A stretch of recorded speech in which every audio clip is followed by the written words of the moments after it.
अब हम सियान हो गए नी। अच्छा देह पर हनी देखो चोहे लागल हो, पानी जवानी वाला रोड़े लागल हो, खाला बोरे बोरे चीज खखोरी हो। अरे तले है सुन, सब ढोरी खाली ढोरी हो, तहार ढोरी दूध के कटोरी हो।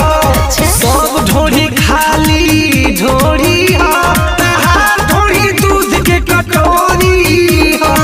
तो आओ पी लो।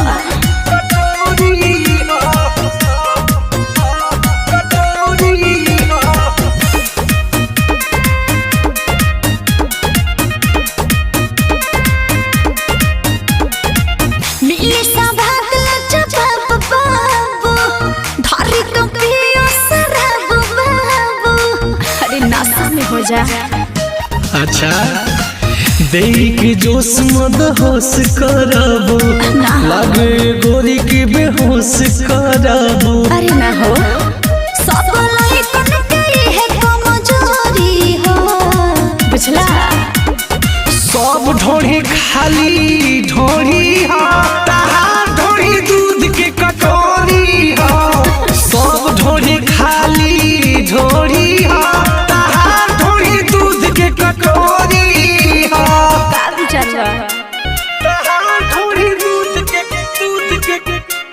तहार ढोरी दूध के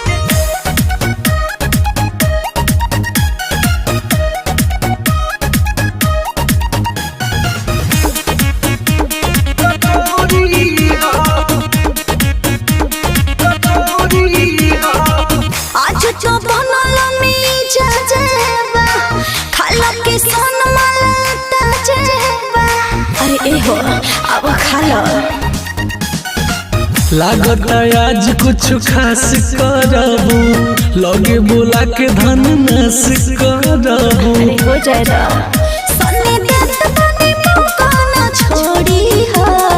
अरे हम तो खोजते बन। सब ढोरी खाली ढोरी हो, तहार ढोरी दूध के कटोरी हो। सब ढोरी खाली ढोरी हो, तहार ढोरी दूध के कटोरी हो। तो आओ छाली सोन पे चढ़ जा।